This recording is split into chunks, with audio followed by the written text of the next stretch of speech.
the myth of race, religion, science, and racial separatists. A person's perceived racial identity can be a blessing or a curse. In the United States, race has always been an important subject which has carried with it oppression and segregation. This history began with the encampment and genocide of the Native Americans by the European explorers, the enslavements of Africans in the New World, the recent history of strong segregation of the Jim Crow laws in southern states, and the long and hard fight for racial integration. Racial hatred still thrives today in the United States and throughout the world, sometimes in the light and sometimes in the shadows. Separatist groups, using both faulty science and twisted religion, try to separate the human race into sections and define each race into a superior and inferior species. But what really is race? The origins of the human race has always been a fascination for both science and religion. Charles Darwin, in 1859, was one of the first scientists to come up with a theory based in science which explained the human race's existence, called evolution. Darwin's theory of evolution supported the fact that the human race was one species. However, this also allowed for other scientists to come up with theories of unequal evolutional processes and the theory of survival of the fittest, where human groups are in competition for resources. This view also allowed for racism in a different way, viewing darker-skinned ethnic groups as less evolved than lighter-skinned ethnic groups. Science today bases its theories on bones, genetic findings, and artifacts from the distant past to support the theory of evolution and the development and movement of the human race. The earliest humanoids evolved from apes about 5 million years ago, but modern humans, Homo sapiens, didn't emerge until 150,000 to 200,000 years ago in eastern Africa, where we spent most of our evolution together as a species. Most of today's scientists do not view people through any mythical racial scenario. They categorize human beings by geographic and cultural differences. The various world religions have many kinds of stories to explain the human race's beginnings and why we are here on planet Earth, weaving beautiful and sometimes horrific tales of creation.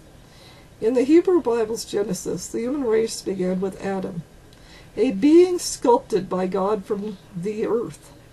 This story of the human race's creation is recognized by 3 major religions: Judaism, Christianity, and Islam. Many Native American creation stories also have the human race created from the earth being of one race. In the Hopi tribe's first story of creation, they include a being called Spider-Woman, who gives life to the human race after creating everything else on Earth.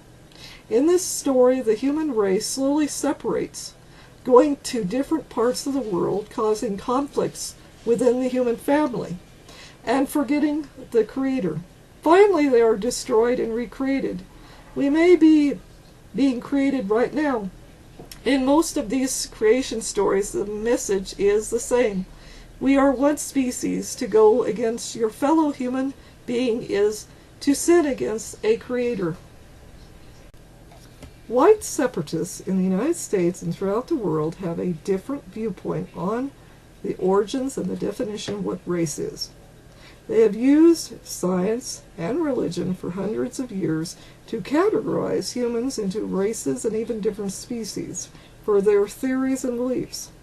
Using scientific research of the past and their own pseudo-anthropologists, archaeologists, historians, linguists, and bioscientists to come up with an alternate theory for a human race, where each race developed independently and in different parts of the world.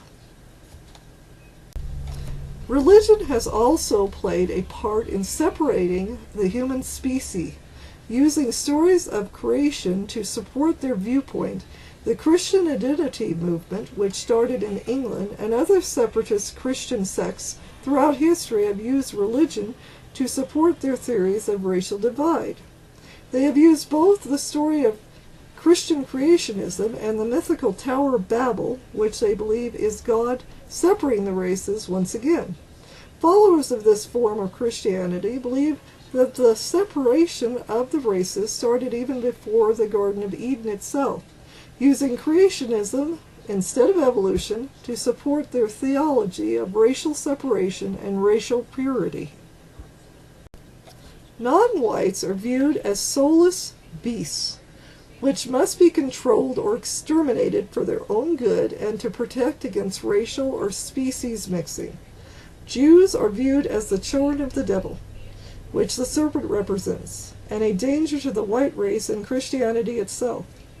Any interracial breeding, which they believe was the real meaning of the original sin, is considered an abomination to God and the Christian faith, weakening the white race's genetic and spiritual heritage. The white race is supposed to be protected at all times from the other races.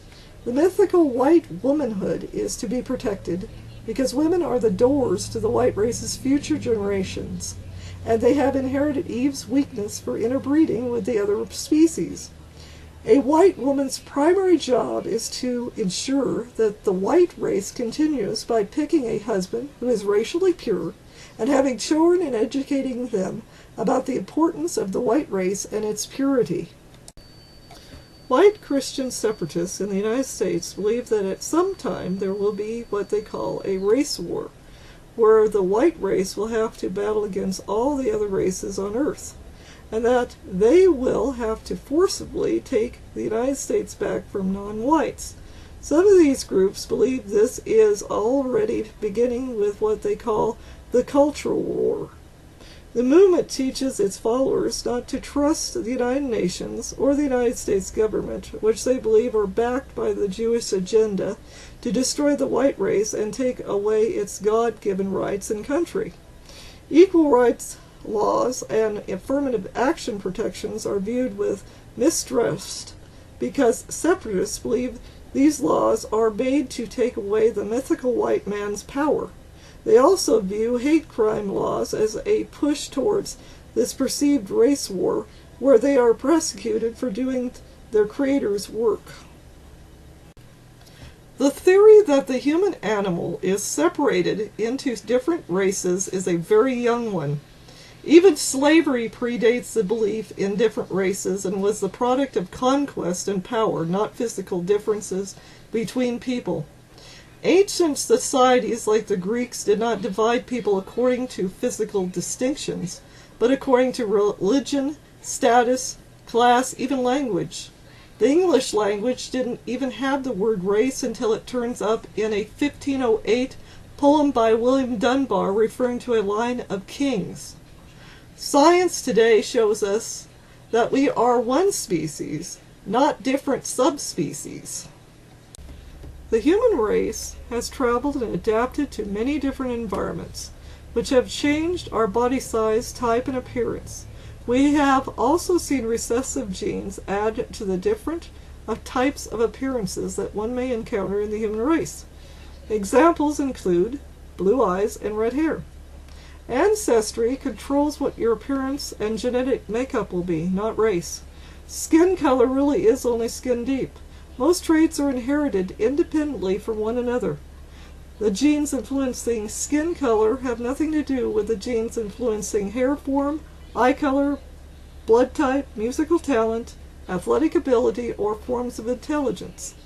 Knowing someone's skin color doesn't necessarily tell you anything else about him or her. The side effects of dividing the human race into races has been disastrous, causing untold harm and death, allowing for brutal slavery, segregation, and numerous genocides in the past several hundred years.